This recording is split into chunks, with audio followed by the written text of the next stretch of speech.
자, 뷔페와 빵이 이번 총선에 구호로 등장했습니다. 선거 구호로요. 우리 패널 여러분들은 빵과 뷔페 중 어떤 걸 좋아하는지 한번 조사를 해볼까요? 김진욱 대변인은 빵을 좋아합니까? 뷔페를 좋아합니까? 솔직히 하나만 선택하세요. 너무 어렵습니다. 그래서 저는 뭐 빵을 선택해야 되지 않을까 싶습니다. 나머지 분들은 물어보지 않겠습니다. 자, 이번 총선 지역구는 민주당의 경우에는 민주당으로 하고 비례대표는 위성정당인 더불어민주연합 투표해달라.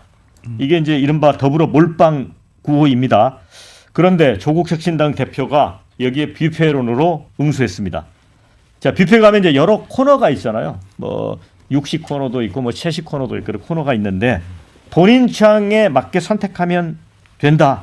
어찌 보면 여러 가지 시민들에게 다양한 맛을 제공하고 영양가를 제공하는 그런 게 아니냐. 그러면서 결국은 이제 개혁 진보 진영 전체에 도움이 되는 거 아니냐. 이런 논리를 폈습니다. 그런데 조국 대표는 이렇게 주장을 하고 있는데 민주당 내에서는 이제 견제론이 나오는 거죠.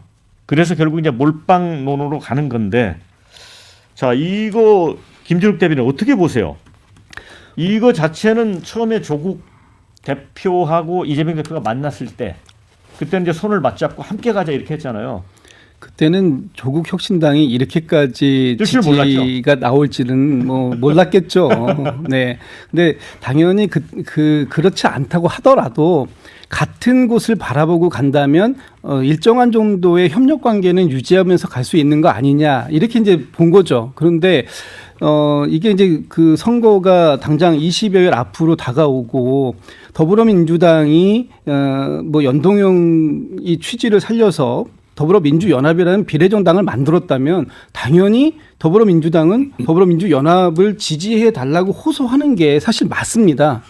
이 상황에서 조국혁신당이 이제 뭐 그 선거 전략상 지민 비조, 지역구는 민주당, 뭐 비례는 조국혁신당 이렇게 얘기할 수는 있어요. 그거는 조국혁신당의 선거 전략일 뿐이고 민주당은 민주당의 길을 가야 되는 것이 맞고 그래서 더불어민주당은 더불어민주연합과의 몰빵론, 다 둘 다 상위, 뭐 더불어민주당 지금 지역구에서는 1번 받고 비례에서는 아마 3번. 근데 3번이 맨 윗칸에 있어요. 그래서 첫 번째 칸에 둘 다 투표를 해 주십시오. 이렇게 호소를 드릴 수밖에 없는 상황이다.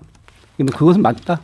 그래도 조국 혁신당 대표는 그 얘기 하잖아요. 그러니까 이제 선명한 이 구호를 이제 내세우고 있기 때문에 민주당에 실망했던 사람들이 이 조국 혁신당 비례 찍기 위해서 나오다 보면 지역구에 자연스럽게 민주당으로 손이 가지 않겠느냐. 그게 이제 파이가 커지는 거다라는 표현을 쓰는 거지 않습니까? 사실 오늘 그 모 기사를 보니까요.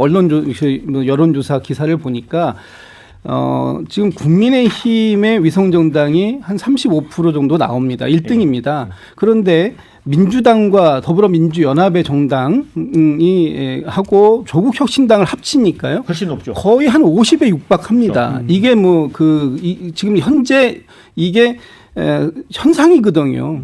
그러니까 연합이 지금 3등을 기록하고 있던데 조국혁신당을 찍으러 나온 사람들, 조국혁신당은 지역구를 출마시키지 않았기 때문에 비례를 투표하러 나온 사람들은 지역구에선 누군가를 찍어야 되는데 그걸 누굴 찍겠느냐. 당연히 더불어민주당에 투표를 하지 않겠느냐라고 얘기하는 건 이거는 상식선에서는 맞아 보이는 거거든요. 그러니까 그걸 얘기하고 있는 조국혁신당을 뭐라고 탓하기는 좀 어렵지 않겠느냐. 네. 지금 댓글 중에 뷔페에도 빵은 있다.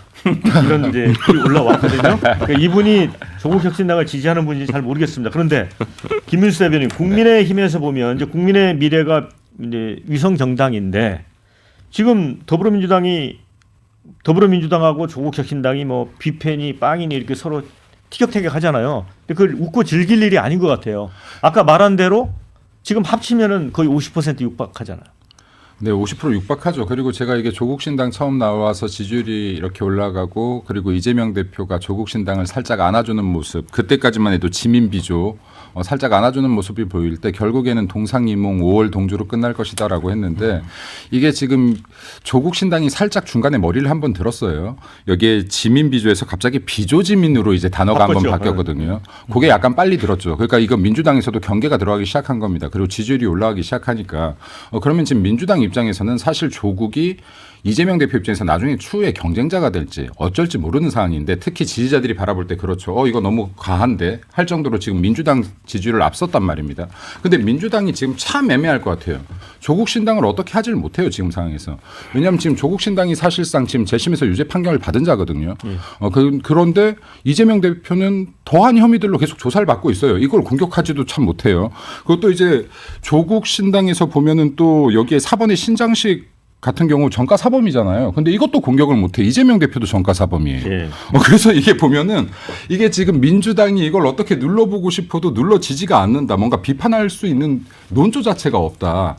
그러다 보니까 지금 민주당이 조국 신당을 계속 키워준 셈이 돼버렸고 이러한 결과들이 지금 큰 파이론이라고 할게요. 뭐 한 50%가 육박해 버렸는데 이 과정에서는 국민의힘도 좀 반성할 부분이 있다.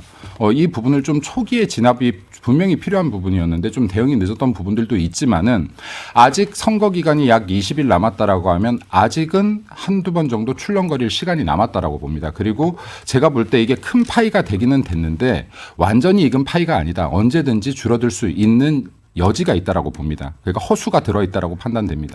그래서 지금 이게 국민들께서 조국 신당의 이 지금 순차적으로 이 후보들을 면면히 살펴본다라고 하면 아직 이 시간들이 남아 있는데 과연 표를 계속해서 지지할 수 있을 것인가에는 물음표를 갖고 있습니다. 네, 지금 댓글을 보면요, 민주연합에 몰빵하자 이런 의견도 있지만 반면에 이런 글이 올라왔어요. 자꾸 열받게 하면 비조만 할 거야. 기민 안 할 거야. 이런 글이 올라왔거든요. 네. 그러니까 민주당 입장에서는 상당히 좀 스탠스가 지금 조국 신당은 고민에 빠졌을 겁니다. 이제 뭐 비조지민까지도 했는데 이제는 지조 비조를 하고 싶을 거예요. 지조 비조. 지역구도 왜 안 낸다고 했었을까? 지금 어떤 뭐 정당 여론조사라든지 이런 보면 실제 정당 여론조사에서도 지금 실제 조국혁신당이죠. 거기가 나오기 시작하거든요. 그리고 저는 지금은 뭐 총선의 전략이기 때문에 민주당 지지자들의 어떤 그 비례표를 가져가야 되기 때문에 저는 이번에 뭐 지민비조라든지 이걸 했겠지만은.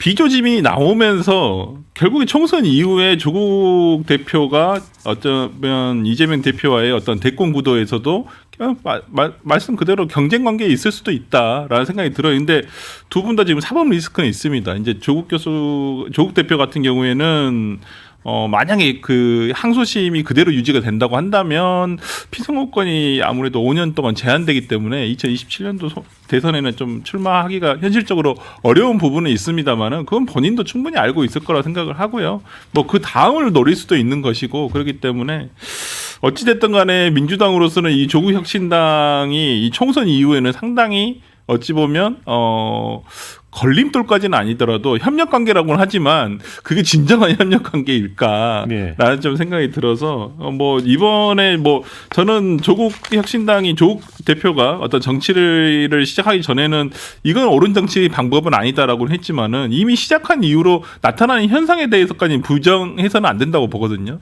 분명히 그것이 민심이 반영되는 수치로 나오고 있기 때문에 뭐 이번 총선에서 얼마만큼의 비례대표를 가져갈지는 모르겠습니다만은 저는 현상 그대로는 우리가 또 분석을 하고 받아들여야 되지 않겠느냐라는 생각을 해봅니다. 네, 자 윤주재 대표. 예.